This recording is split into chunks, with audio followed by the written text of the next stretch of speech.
Hi, I'm Matt Griffith and welcome to Reykjavik, Iceland.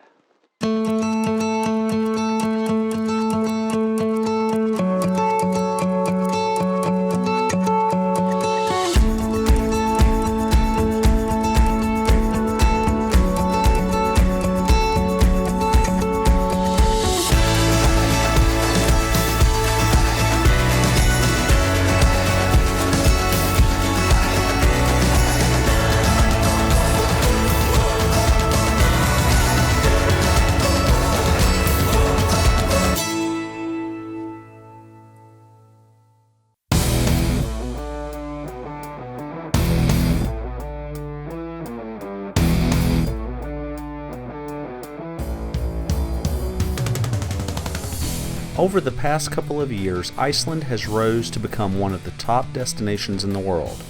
With its dramatic landscape with volcanoes, geysers, hot springs, and lava fields, it's truly a sight to behold. We're going to be checking out the fantastic art scene, ice caves, geothermal waters, a chocolate factory, and much more. Let's get started.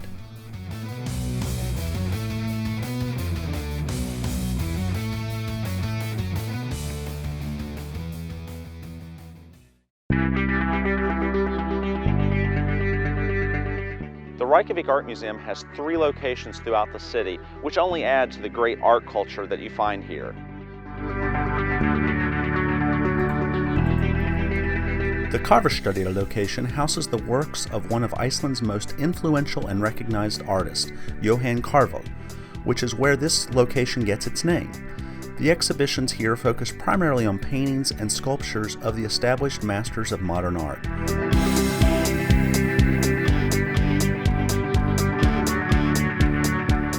The building is a fine example of Nordic modernism and features floor-to-ceiling windows that look onto the beautiful Clamberton Park. One can take in the view while enjoying a drink or a snack at the museum's cafe. The museum's cafe is open from 10:30 to 4:30. There is also a museum store in the lobby and a family activity space known as the Idea Lab.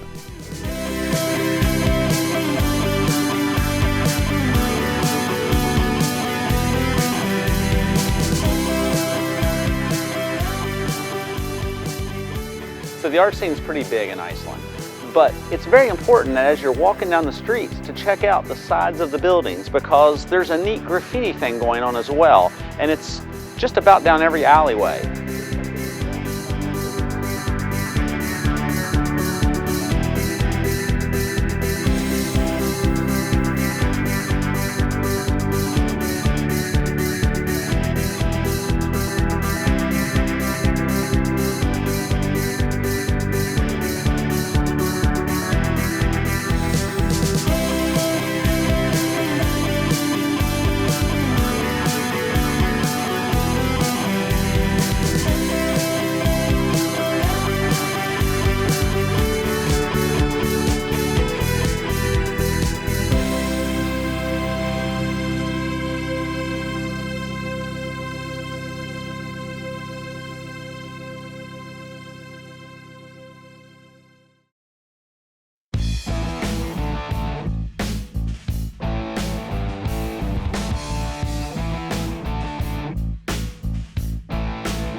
A trip to Reykjavik without going to the Perlan Ice Caves just is unthinkable.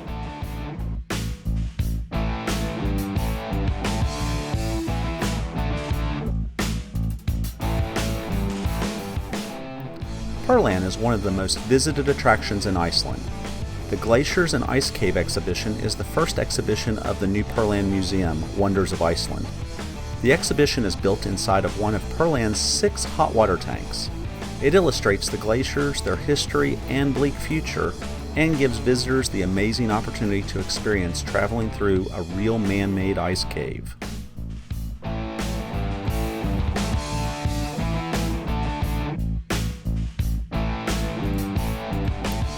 Additional interactive exhibits allow you to stand in particular spots and point with your finger on the wall to learn about Iceland's glaciers, their effect on the land, and what will happen if or when they disappear. Guests are also introduced to the unusual life forms that live on glaciers.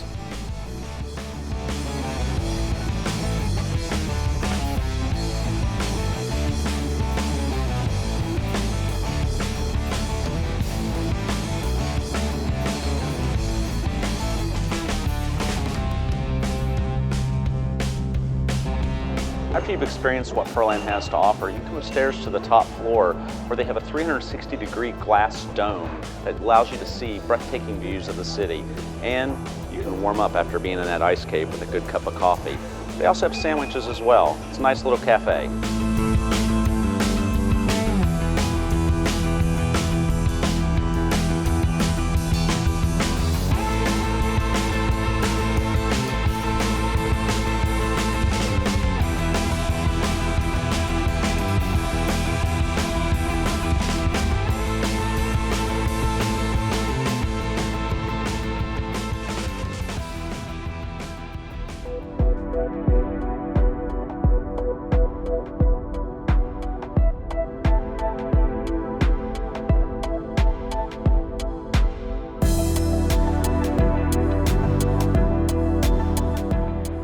Lagoon is probably the most famous of the geothermal hot springs here in Iceland. I'm going to go check it out, but that's something I don't want you to see on camera because we might lose some ratings. The Blue Lagoon is a geothermal spa and is one of the most visited and iconic attractions in Iceland. In fact, it is so popular that you should book your ticket well in advance of your arrival to Iceland. Just a 30-minute drive from the capital city of Reykjavik, the milky blue opaque silica waters are contrasting against the moss-covered black volcanic rock that surrounds them and are sought after for their healing properties. The lagoon is generally between 98 and 104 degrees Fahrenheit, and its 9 million liters of water are self-cleansing, renewing itself every 40 hours. The deepest point is roughly 5 feet. Some things to note: staying in warm waters for long periods can cause dehydration, and while the water does not harm your hair, it will make it dry, so bring along plenty of conditioner for before and after you enter the water.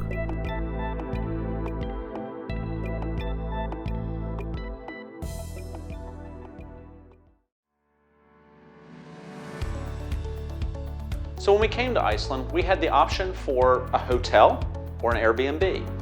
We chose the Airbnb route, and the reason we did so was because Iceland is notoriously known for being expensive. In some cases it is, and in some cases it isn't. The flights here, if you're on a WOW airline or some of the other low-cost carriers, are inexpensive. So it's cheap to get here. The Airbnb was not expensive at all, so it gave us the ability to stay here cheap. But the food, if you were to go eat at a restaurant every day, you're going to spend a lot of money on food. Restaurants are really expensive here. Beers are really expensive. Glasses of wine are expensive. So if you were to prepare your own meals, you could save a bunch of money.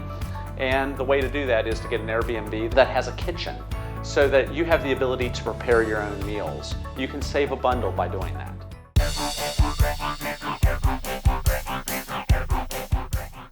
There's only one legal whiskey distillery in Iceland, Amberg Distillery.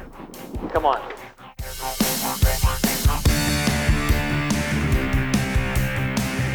Even if Amberg wasn't the only place around with true Icelandic whiskey, it would still be a required stop for any spirit lover in the area. When we were there, it was our host Paul's birthday, and he definitely made us feel like we were part of the party.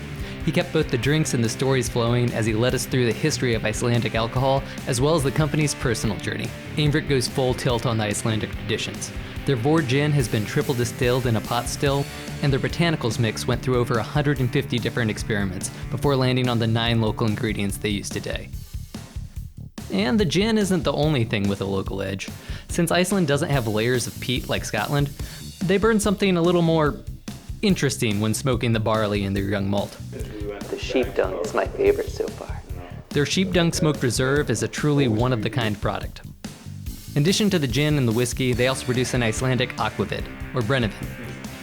I sampled them all, for science. Of course, you can try both as well. Why not? Why not both? And since Amberg is still a relatively young distillery, and whiskey has to age at least 3 years in barrel, Iceland has only had an official whiskey for a few months. We got to taste some from the 5th barrel produced on the island. Both Amberg's single malt and young malt carry the name Floki, who aside from being a historically inaccurate character on the show Vikings, is also widely known as the discoverer of Iceland. As legend has it, he set 3 ravens loose from his ship. Only one of the 3 didn't return. So that was the one he followed, hoping that it didn't return because it had found land, and not just because it was, mad at him or something. Amberg has taken a similar leap of faith with their whiskey, and people are flocking to taste it, which makes its tours a great place to meet people from all over the world. And isn't that one of the best parts of traveling? We made new friends! We made new friends!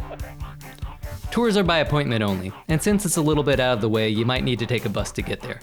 But just like Iceland itself, it's a discovery definitely worth making. Skål!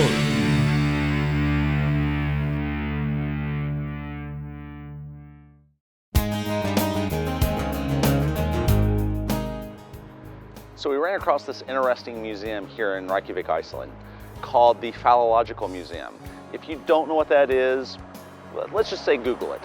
It's not probably family friendly for this show, so we're gonna go check it out anyway. So if you wanna see the results of it, go check out my vlog.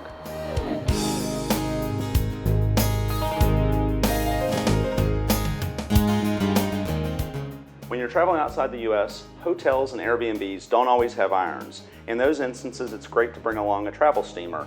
Now the thing to be aware of is a travel steamer doesn't put the creases as good as a iron does. So they're the next best thing though, in a pinch. In the case of this one is truly a travel steamer. It works on 110 volts all the way up to 240 volts. So it'll work throughout Europe, throughout South America, North America. You're good to go no matter where you go. So basically you just hang a shirt up and just start dragging upwards and downwards on it. And a lot of people will say if you start from the bottom and work your way up, it'll let the steam rise. But ultimately the gravity of the shirt, the weight of the shirt will basically pull the wrinkles out.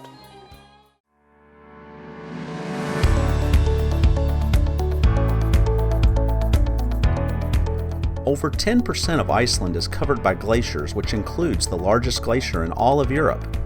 The snow-capped mountain landscapes, fjords, black sand beaches, and amazing waterfalls will validate why Iceland has become such a popular destination. With only a population of 335,000, and over 1/3 of that being in Reykjavik, a short drive in any direction will take you to phenomenal rural landscapes.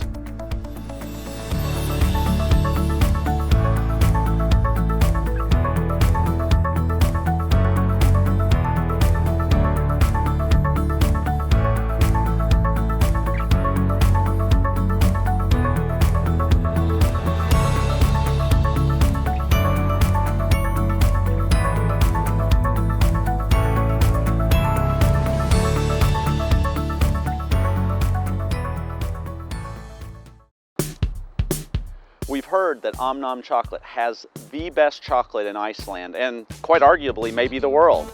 So they're giving us a chance to check it out.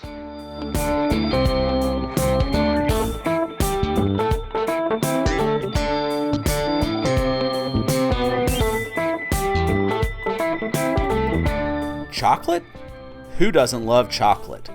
Amnon Chocolate Factory has an extensive list of flavors, and they're always experimenting with new flavors. In fact, they let their staff experiment each week with new concoctions. This easy-to-get-to factory should be on your must-see list.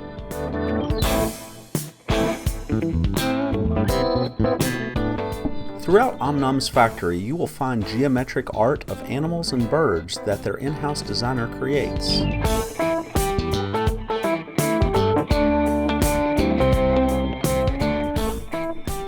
These geometric shapes are also found in their chocolate molds to give their chocolate bars that extra touch of pizzazz. As if it needs it. They already taste great.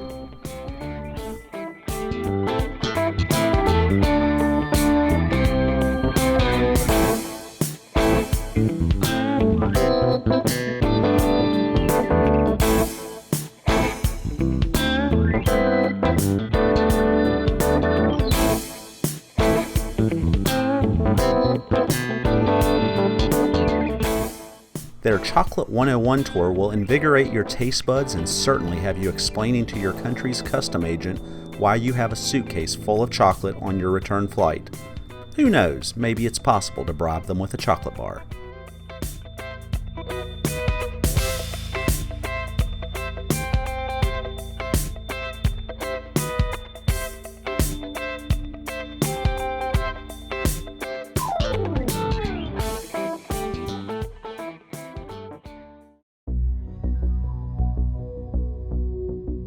We've just had pizza at Eldsmjolgen in Reykjavik, Iceland, and pizza is like something that kind of can bring us all together no matter what country we're from.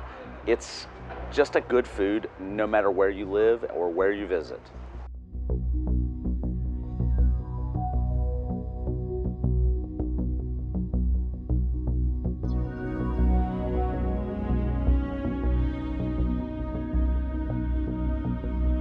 Iceland is home to the puffin, a cute sea bird that is sometimes mistaken for a penguin because of its black and white coloring. You can also find puffins on the menu at some restaurants. However, their natural defense mechanism of adorableness prevented me from trying this. Also on the menu is fermented shark and whale, neither of which seemed of interest to this foodie. Because Iceland is an island in the Atlantic Ocean, seafood is widely available. It seems like fish and chips are a common item that you'll find in restaurants in Iceland. And so now we have to try it.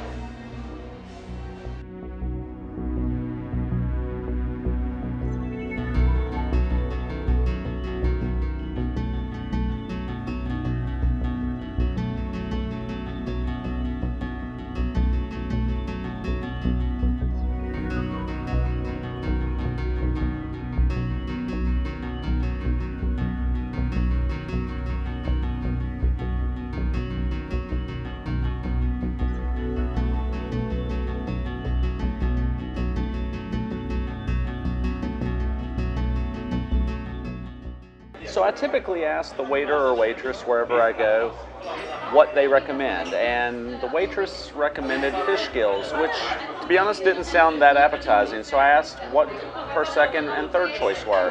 She pointed out a couple of other things, but she said, as a foreigner, I think that the fish gills would be the most interesting to you. So I ordered it.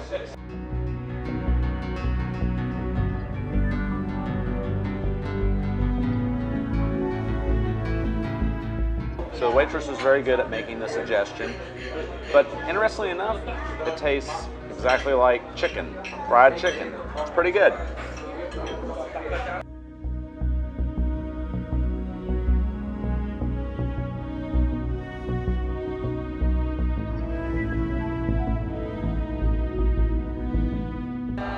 So the fish of the day is ocean perch.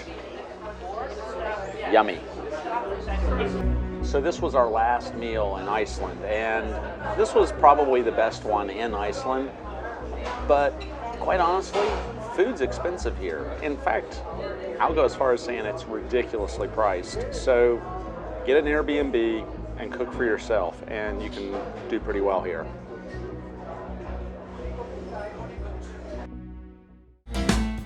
Iceland is known for its pure waters, and the best thing to use those waters for is making beer. As Iceland's oldest brewery, Olgerdin has been doing that for quite some time.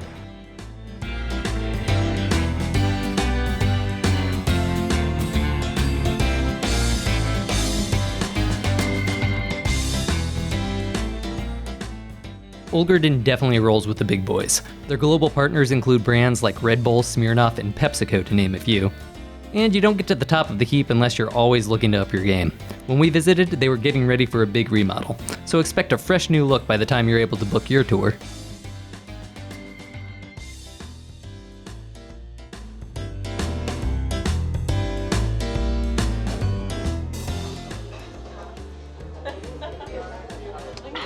So you can find Olgerdin products all over at bars in Iceland, and they make a whole bunch of other things as well, sodas, all sorts of things that you can get at the grocery stores. Those are less alcoholic, so here's where the gold's at.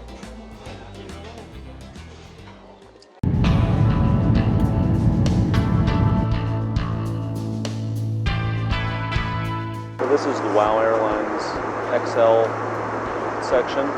It's got pretty decent leg room. Seems to be a pretty decent airline.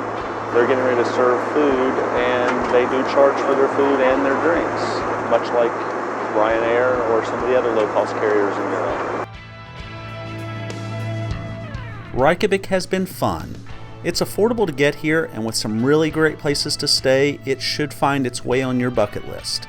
The landscape is breathtaking, and with the ability to experience all 4 seasons within a single day, it's truly unique. I know I'll be back.